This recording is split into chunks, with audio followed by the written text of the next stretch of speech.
Is the glow up actually helping you, or is it slowly sending you back to the insecure middle school version of yourself? Because here's the thing about self improvement that no one's putting in the captions of their transformation content. You can go into this journey with the healthiest of mindsets, no extremes, no crash anything, and still end up in the messy middle that makes you like yourself less than when you even started. I decided in January of this year that this 2026 was going to be my glow up year. And because I wanted to do this the right way, I even gave myself to my 30th birthday next year to accomplish these vanity goals. And then a few months in, one specific moment made me realize that all this journey was going to do was threaten that healthy mindset. So that's the question. Is the pursuit of a glow up actually helping, or is it quietly costing you something you didn't budget for? I'm Gabby, and this is While I've Got You.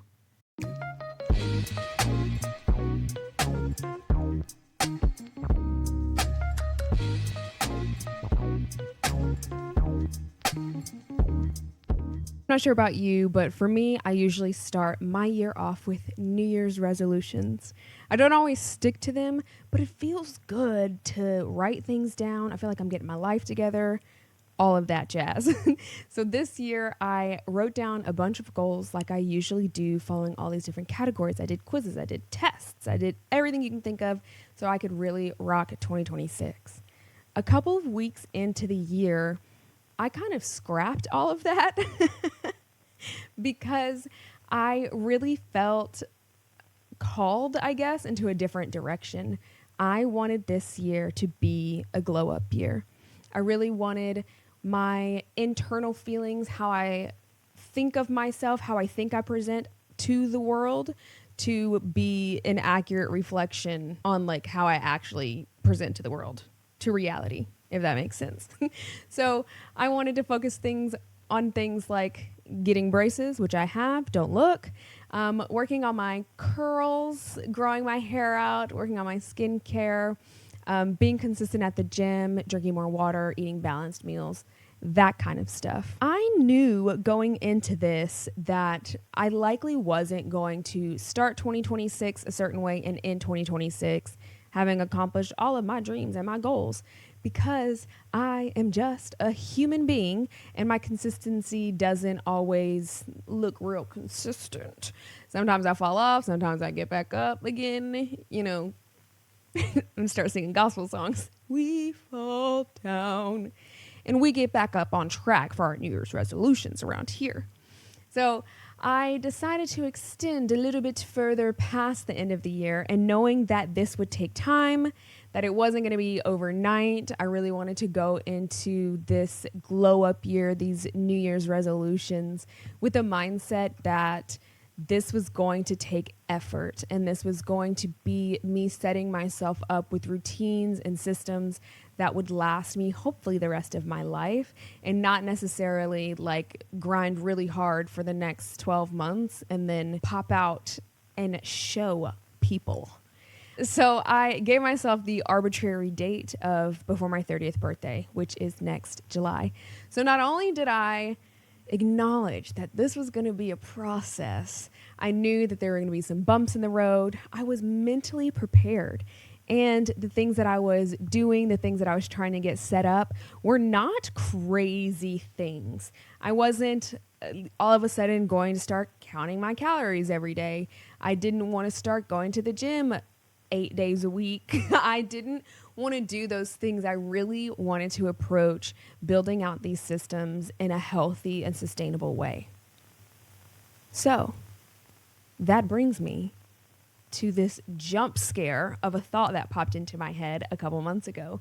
I had some friends of a friend in town visiting and was invited to go out.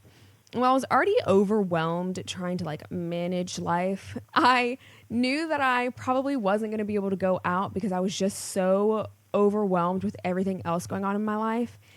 When I was actually asked to come hang out, the first thought that popped into my head wasn't, Mama's tired, she cannot actually leave this home this week. It was, my face is breaking out so badly right now that I know no amount of makeup, no amount of zhuzhing, no amount of liquid courage, no amount of new outfits, none of it was going to make me feel confident and feel good about myself being out in the world. And so I didn't want to leave my house. I have had some pretty low lows when it comes to the self-confidence department, and I can assure you, I have never been so down bad that I am thinking about not leaving my home because I don't want people to see my face.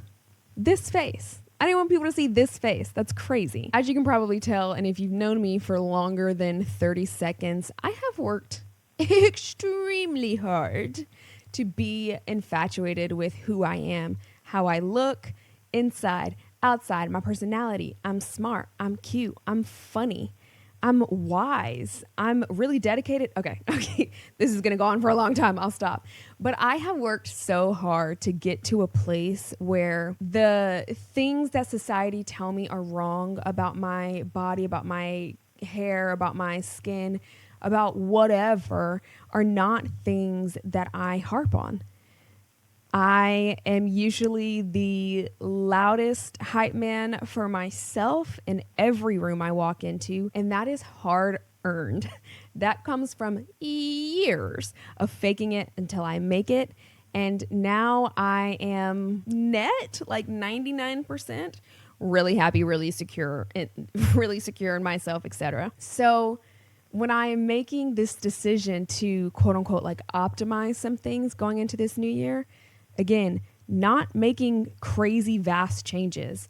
When I decided to optimize my health and have a skincare routine that's got some retinol in it, and when things got hard and got messy, I didn't default back to this years-long buildup of myself. I immediately went to degrading myself and being like, I can go out like this.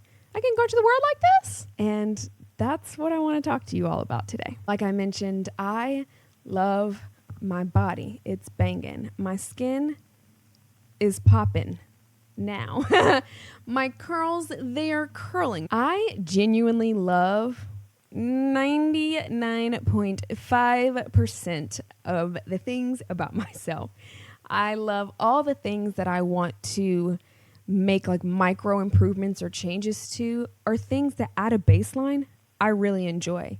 And still, when I was in that uncomfortable middle, very specifically when I was dealing with hormonal acne and I was 3 months into taking spironolactone, and my acne was getting worse, and the like antibiotic ointment they gave me wasn't working, I wasn't of the thought like, you came into this knowing your skin was going to purge.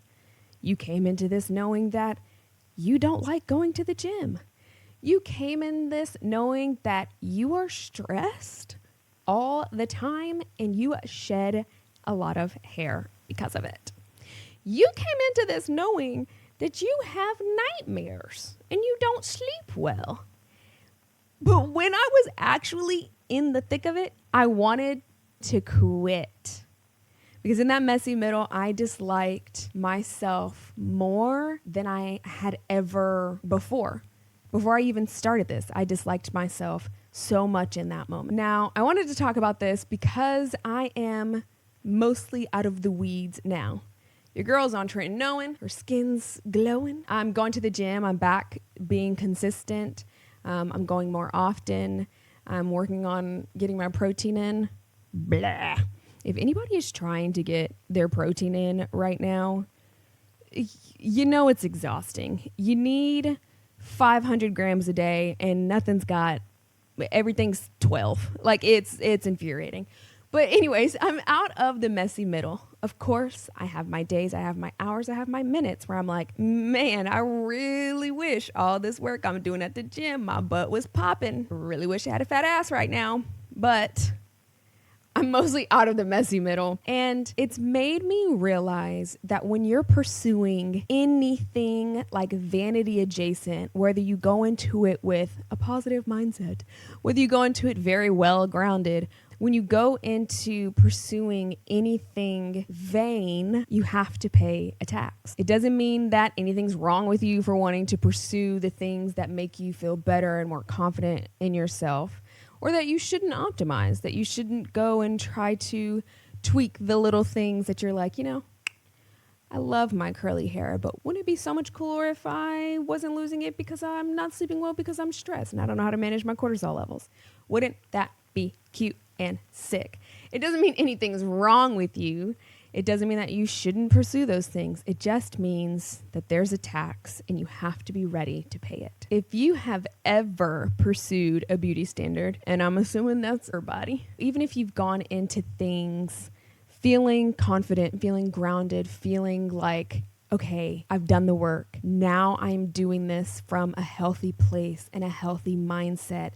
Even if you've been officially marked safe from the extremist cultures of health and wellness and beauty, anyone who has gotten to a healthy and intentional place that you wanted to work on still fell into the trap of diminishing your self-worth while you're in that uncomfortable and weird middle, even if you expected it. This episode is for you, and it's for me. I'm here to tell you, you can still want the physical thing. Trust me, the world will happily drown you in its modifications and making you be deemed more acceptable. But you have to notice when the tax you're paying for the best version yourself is above your tax bracket, is more than you can afford. And that really comes from recognizing, looking into yourself, being in tune with yourself and your body and your internal thoughts. I have named my internal negative monologue. The name is Greg. And so when Greg gets to talking, I stop myself and I say, that's enough, Greg. No one asked you. I think that it's so important that when we're going through these uncomfortable middles, I am still in the uncomfortable middle. I might not be feeling like I can't leave my house anymore, but I'm still having those days. We need to have a line in the sand that says, a little bit too much, and now I need to take a step back and reevaluate and reassess what is the place that I can get to, the place that I can sacrifice, that I have worked to be able to shed and sacrifice, and what do I still need to hold on to and work through and process. This whole topic, I agree, feels like one long contradiction, or at the very least a very fine line to walk through that I have not fully resolved myself. I have recognized that there is a breaking point of mine in this process, and there is a place that in the pursuit of better and the pursuit of vanity and the things that I think are going to bring my internal expression outward into reality are going to cost me something. It's going to cost me shedding the place that I've been, the person that I've been. And if I'm not ready, I will revert all the way back. I will be me in 6th grade talking negatively to myself about my body, about my skin, and not wanting to leave my house for that reason. It doesn't necessarily matter which comes first, but you either need the tools to interrupt the I hate myself spiral, or you need to have built the confidence beforehand. When I say the tools, I mean like telling Greg to shut up or being in therapy, etc. Or you need to have built the confidence beforehand, so when those negative thoughts start happening, you can stop and say, wait a second, that don't even sound like me. I'm cute. I'm real cute.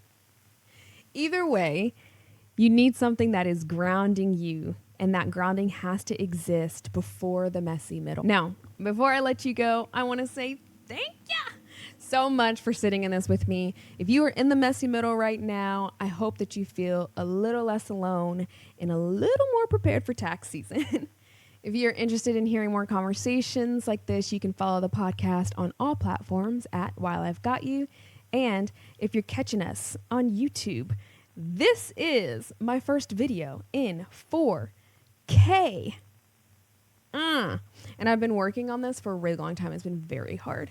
So if you get the chance, please make sure that you like and subscribe. Until next time, this has been While I've Got You.